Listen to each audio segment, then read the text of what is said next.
27 de octubre del año 2024 se disputaba la semifinal del campeonato mundial de League of Legends entre la escuadra de T1 y la escuadra de Genji. He's just beelining right in there. Paranoia comes down. They do throw out the ulti carrier, trying to keep them at bay, and oh no! There goes Lehens, and now FAKER is caught onto Keen, lands the shuriken, and he's going to wait for the leap strike. There's the max range cure. Este enfrentamiento representaba mucho más que una simple semifinal, y es que aquí tendríamos la oportunidad de saber quién es el equipo más grande de la LCK, porque la rivalidad entre T1 y Genji es algo que tiene muchísimos años. Desde hace mucho tiempo me ha tocado ver a muchas personas decir que el único motivo por el cual T1 lograba llegar a las finales era porque nunca se encontraban a la escuadra de Genji, y en esta ocasión finalmente se vieron las caras en semifinales. Un dato curioso que les puedo dar con respecto a este enfrentamiento es que Genji tenía una racha de 10 victorias consecutivas en contra de la escuadra de T1 y que había una maldición en el equipo de FAKER porque parecía imposible ganarle al equipo de Chovy, pero el día de hoy vengo a decirles que nada es imposible, y mucho menos cuando en tu equipo tienes al mejor jugador de la historia del competitivo de League of Legends. Una de las cosas más importantes de este enfrentamiento es que aquí podríamos ver el desenlace de la rivalidad de FAKER y Chovy, ya que para muchos Chovy es mejor que FAKER, pero nunca ha logrado ganar un mundial, y en este año Genji se plantó como uno de los equipos más fuertes del mundo, logrando ganar la Liga de Corea y el MSI, pero el objetivo de ellos era ganar el mundial. Sin embargo, tendrían que superar la prueba definitiva, la prueba del rey demonio FAKER. Antes de continuar con este video, te voy a invitar a que te suscribas a este canal, ya que más del 90% de las personas que ven este contenido no están suscritas, y eso es algo que me parece bastante triste, porque cada vez que tú decides no suscribirte a este canal, se muere un gatito, así que te pido por favor que nos ayudes a salvar a los michis. Ahora sí, continuando con este video, te voy a invitar a que te quedes conmigo, porque el día de hoy vamos a revivir los mejores momentos del mejor enfrentamiento del año, la escuadra de T1 en contra de la escuadra de Genji, FAKER en contra de Chovy en la semifinal del mundial de League of Legends.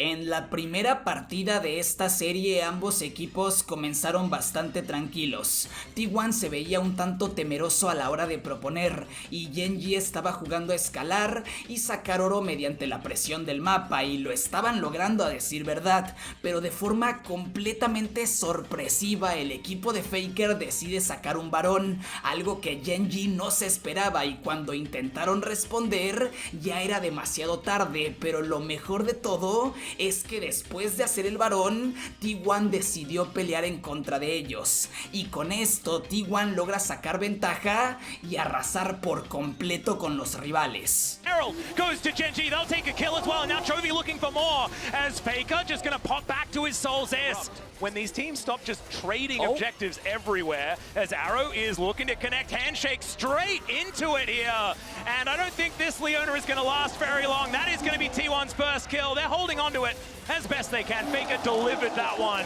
Track off, especially after their experience against FlyQuest. Well, Canyon, he's dashing on over. FAKER able to dash back whenever he would like to, but straight into the Impale! Another Solar Flare's going to lock down FAKER, and he is likely to die. The bailout not going to work, and Chovy, yeah, he stopwatches, but now he's looking for even more. Zeus not going to get stunned up here, as Keen didn't have that off cooldown just yet. Yeah, there is no smite anywhere near this pit. Chovy, can you actually stop something from happening here? As it's going to be Ona that locks this one down. Ulti from FAKER finds two. He's out of there immediately. Keen's able to try and chop them up. And there goes Ona, but they'll trade that any day of the week. They have the Baron buff as Carrier, able to get the handshake beautifully. His position, amazing. As Lehens is in so much trouble, Zay's going to pick it up with a body slam, and Pace is slowed down as well. They're being separated and destroyed as T1 just dance on Genji. The main course. 3K gold lead now for T1, even though the first minute or so, the Baron, they weren't able to find anything. It's the setup afterwards. This team has perfected these Baron plays. Canyon! Arrow going to connect. Canyon delivered. He finds it.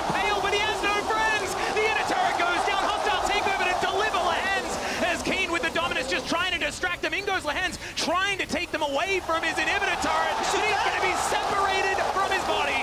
Maybe feeling like in the late game they can't match. Gen G gonna try and go for a Hail Mary here. Yep, Chobi's got a cask at the ready. It is going to be Ona denying that soul, and now T1 starting off the fight. Can Gen G actually find an angle as hostile takeover comes in? Carrier, he's tried to bail himself out, and it's going to work for now. The Impale is good. They take down Carrier, but can they deal with the carries? That's the question. Chobi starting to pop up, and so is Gumayushi. Chobi's cut down. More arrows into his back, and he knows that it's done. Flashing forward. And they'll say you'll have to try better than that if you want to make it to London. Nexus turret number 1, Nexus turret number 2, and T1 will take the first game in this best of 5, and we'll see whether Gen G can do better in game 2. En la segunda partida de esta serie, la escuadra de Gen G hizo una de las partidas más perfectas que me ha tocado ver, y es que a base de macrojuego con presión de líneas divididas, un crossmap perfecto y una ejecución magistral, lograron estompear y derrotar a la escuadra de T1, con lo cual se empataría el marcador. Down, he's dead. That is going to be first blood going over to Canyon, and they'll take some plates to boot, because Zeus now finds himself in a whole lot of trouble. Might have a twisted advance to try and outplay some stuff. That arcade smash was pretty good, or the bramble smash as it's known now, as Canyon underneath this turret has to flash. He's able to dodge the turret shot as a couple more autos are needed. It's Pesa locks it down, almost dies, and somehow they navigate the Maka is always going to have a lot of impact as a Faker. Yeah, could be in some trouble here as Lahan's moving on over, finds a shattering strike. Ulti available here as Faker decides to go down, but Canyon's there to meet him. Faker now trying to change positions, but the plasma is stacked. Greaves done for Gumayushi. It's a bit of a battle towards the bottom side of the map. Zayas could be in trouble. Canyon once again just lawnmowing his way over. Ona gonna get caught by the brambles. Actually not, because of course there's Zayas. I'm getting confused. Should be a jungler that has that ability. Keen jumping back though. I don't know about that one, but he has the counter strike. Zayas now looking for an opportunity here, but Keen looks like he's out. Canyon now the one moving forward, but Ona is continuing these autos. The dance of arrows can get him in range as they get the bramble smash to slow Canyon down. Impale's going to be dodged beautifully. Counter-strike for the stun. Canyon on about 1 health, and Ona cannot dive the turret. The only one that's actually essential. You know, everything past that is nice, but yeah, particularly... Oh, Lahan's. Yeah, possible catch here onto Carrier once again. He shows them the door, but Pei says, no, I'm not going to get caught by that one. One more auto attack, but there's the Lamb's respite. And Ona is going to be able to save Carrier. He actually walks out. That's going to be Rift Herald going on over to Gen G as well. A monopoly on these objectives so far in this game as Carrier's flashing on over. Lahan's could be in trouble. Shattering strike gonna hold him in place as Faker wants to be able to get a piece of this. It's gonna be the Grubs and the Herald going over to Gen G, but the second dragon of the game. Oh, okay. He just wanders on in there. He'll what is Zeus? They're like, you're not going for this. Well, we'll see what they can actually get done here, as it's gonna be Carrier blowing up like a balloon. They were not! Yeah. They were not doing it! No. All of the things about T1's team fight still kind of stand, but without the Brom, that's a big piece of that puzzle missing. We'll see what they're able to do here as the nature is grasping. Does manage to stun up Canyon. He can get over that wall pretty comfortably, as now they've just singled out Zeus. So much damage. Lahen takes the kill. And T1, they had the trap set up, but Gen G don't want to go there. As now Ona trying to dash back. Keen says, no, I'm going to buy time for my teammates as Carrier comes over. The Winter's Bite does nothing, and Keen, he just wants to fight again. They'll take the Baron, and Keen gets back into position. And now Canyon is just crashing into them. The two-man Impale as well. And Gen G will destroy the Baron, destroy the team fight, and I think they're looking for the game. Gumayushi. Gen G have taken 2 inhibitors in a matter of seconds. It's a 10,000 gold lead plus here with this Hex Dexol, and T1 once again throwing out some grasping nature. They try to line up behind their tank, and it is absolutely working. Pace is indeed unstoppable as Carrier goes down. The Killer Instinct is named well, as Zeus is his second one.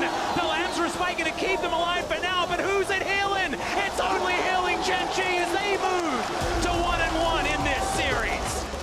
En la tercera partida de esta serie, Faker nos recordó por qué es el mejor jugador de la historia. Y es que para los que sigan a Faker desde hace muchos años, sabrán que en sus inicios jugaba con puros asesinos en mid. Y en esta partida se jugó una Kali con la cual destrozaría a todos. Tengo que mencionar que el resto de los integrantes de T1 fueron muy buenos también. Zeus con Gragas fue perfecto, Honor con Vi fue magistral, Mundial, Gumayusi junto a Keria volvieron a demostrar que son la botlane más dominante de la actualidad, y quiero recalcar, porque esto me parece cine, me parece muy importante, la forma en la que termina esta partida, porque termina con un Chovy muriendo en su base a manos de FAKER. Trying to keep them at bay, and oh no! There goes Lahens, and now FAKER is caught onto Keen, lands the shuriken, and he's going to wait for the leap strike. There's the max range Q,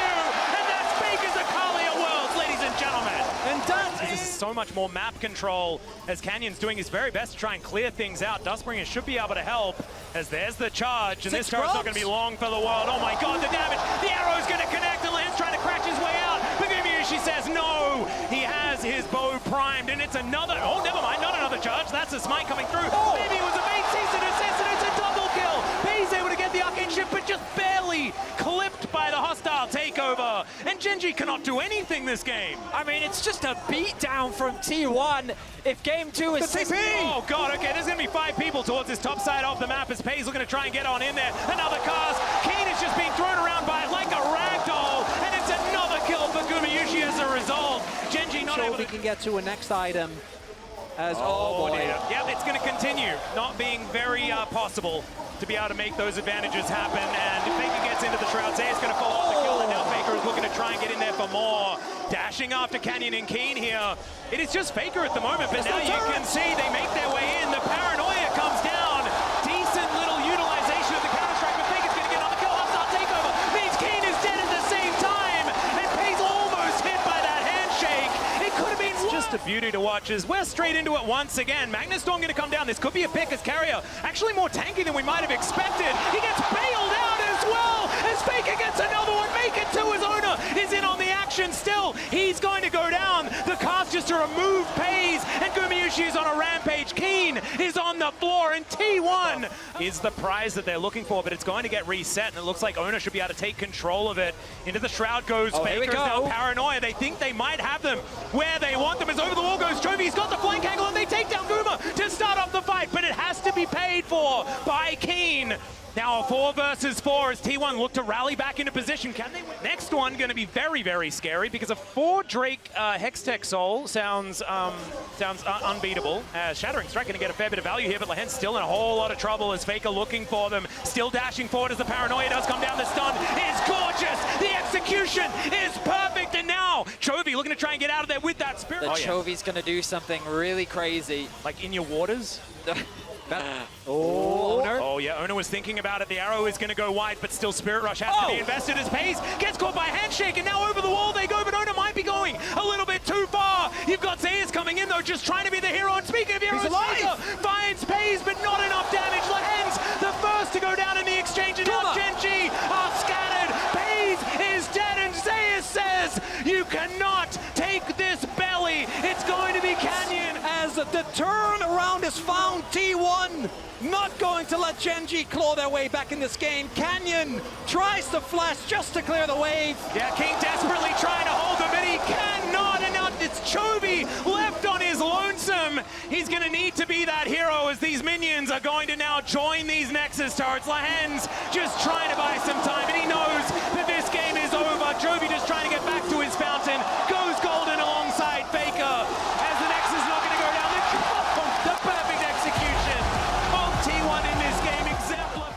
En la cuarta partida de esta serie pasó algo muy interesante, y es que la escuadra de Genji decidió jugar con la composición que mejor utilizaron a lo largo de este año. Nuevamente volvimos a ver a la Nidalee de Canyon y a la Tristana de Chovy. Se podía sentir que querían jugar de forma segura para poder conseguir la victoria. Sin embargo, aquí llega la sorpresa de T1, y es que Keria decidió jugar con Pyke para denegar por completo cualquier intento de presión que intentara Canyon con Nidalee, y esta partida comienza con una estompeada de forma grosera y brutal por parte del equipo de FAKER.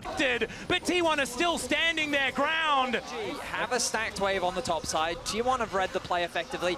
FAKER's on the rotation. Carrier. Yeah, can he charge it? He does find the knockback onto Pays. There's the crash into the wall as well. Lahen's just caught out and explodes. Owner's going to grab kill credit for that one, and T1 seem to do no as Genji are committing onto this Rift Herald. Chains of Corruption going to connect onto LaHands. He's throws down the ulti, but he's just dead. There's nothing he can do, but Keen gets rid of two, and now Faker, he's able to dance his way out. Carrier, and I know we've mentioned it a lot as a hold that thought LaHands might be in trouble again, but looks like he's going to be okay. Although Guma manages to catch him on the juke, and he explodes one more. Owner's like, all right, let's just... On that Orbit Deception, as LaHands allowed to drive once again. I don't know about it as he gets pulled back immediately, but he's able to absorb a lot of it still. The answering Impale is so good. The arrow is going to connect onto the backline, onto Carrier to deny him. We'll see, it's going to be a fair bit of damage onto this one. Spear is going to be coming out perfectly. There's the twisted advance. The charm goes wide. Faker's dead. That is going to be Canyon taking him down, but it's now Zeus trying to be the hero. He catches Canyon with the Counter-Strike stun, and he's under the wrong turret. LaHands going to go down for the 5th time, and it's a double for the other side. just desperately clinging on to their world's dreams. Steadfast presence now on cooldown for a little while as T1 look to set up a 5-man siege on this inner turret. At 23 minutes, sieging is quite difficult unless the Bone Skewer comes through. The arrow is denied by the ulti from Keen, but now with only 2 stragglers here, Zeus will explode. It's Canyon that locks up the kill as Keen dives in once again. Pei is able to take down Carrier, but it's Gumayushi standing tall and taking down Keen. Still a They are not giving over Soul Point for free. Well, Carrier is going to walk into LaHands here. Pike so incredibly squishy. There's the teleport from Keen. The front line will arrive. Chains of Corruption do go wide. As now LaHands, he's chunked out just a little bit, but he's going to throw his life away for a good position in a team fight. Carrier on a flank angle. It is going to be Ona taking Soul Point. Sin embargo, alrededor del minuto 27, T1 terminó cometiendo un error muy grave que parecía que les iba a condenar la partida, y es que terminaron perdiendo una pelea por equipos cuando iban ganando por 5,000 de oro de diferencia, y con esto Genji estaba logrando remontar. Todo se veía perdido para la escuadra de T1, pero Zeus, Honor, Faker, Gumayushi y Keria sabían que no podían dejar escapar esta oportunidad. La maldición se tenía que romper. Yeah, Nature's Grasp going to cut out the arrow, connecting on to Ona. Chains of Corruption just try and buy some space with the flash onto Faker, the knock-up, and he's dead. Pace's arrows follow him into the death chamber as the Impale is decent. Ona's still alive, he's so tanky, and it's Gumayushi taking matters into his own hands. The spears go wide and the popping goes down. It's a double kill for the Skarner, and Chovy's still alive. There's a bit of damage, but he gets over the wall, flashes, but the Bone Skewer finds him. The shame, they are not done yet. Nexus turrets stand between them and another final. He goes golden, he's holding onto the wave. He wants to take it down, he does. But another one is conga lining in. LaHands, he knows he just has to move it away from these Nexus turrets. And he is able to stall it out. Another teleport. Faker does come back. And they'll now get their time. It is Guma that's able to melt these turrets. And Genji for the last 2 years have been the kings of Korea. But we know the world. Y así es como termina este enfrentamiento, con mucho placer, con mucha felicidad y con muchísima ilusión, con un T1 que logró derrotar a la escuadra de Genji en semifinales, y con esto avanzan a la gran final en contra de la escuadra de Bilibili. Sinceramente esta serie fue extremadamente épica, y es que ver a estos dos equipos en semifinales es cine en su máximo esplendor, pero sobre todo ver cómo T1 logró romper esa mala racha en contra de Genji, y ver cómo una vez más Faker le deja en claro a Chovy que el peso de la corona es muy grande, fue simplemente espectacular. Una cosa más que quiero agregar es que para todos aquellos que decían que Genji le iba a ganar a T1, pues ahora mismo quiero ver sus comentarios. También quiero saber qué excusa van a poner, qué van a decir ahora, porque en 2022 y 2023 dijeron que T1 solo había llegado a la final del mundial porque no se topaban con Genji, y que Genji perdía en el mundial porque Doran y Peanut los hacían perder. Así que quiero ver a qué integrante de Genji van a sacrificar ahora. A los fans de la escuadra de T1 los invito a festejar el día de hoy. Disfrútenlo a más no poder. Sufrimos muchísimo con este enfrentamiento enfrentamiento, pero al final logramos una victoria ante un equipo muy fuerte y nos espera un duro desafío en la final del Mundial en contra de Billy, que también es un rival muy complicado de vencer, pero siempre podemos tener esperanza mientras tengamos al rey demonio Faker. Sin nada más que decir, espero que este video les haya gustado. De ser así, los invito a que me dejen un pulgar arriba y un comentario, ya que con eso el algoritmo de YouTube nos trata bastante bonito. Como siempre, muchas gracias a los Patreons del canal que me ayudan a seguir haciendo videos para todos ustedes y también pueden disfrutar de beneficios exclusivos. Si tú todavía no te has unido al Patreon, te invito a que le des un vistazo. Las membresías son muy económicas y con ellas me ayudas muchísimo a seguir haciendo contenido. Recuerda que puedes compartir este video con todos tus amigos y suscríbete si es primera vez que ves uno de mis videos. Yo soy embeejay y nos vemos en la próxima. Adiós.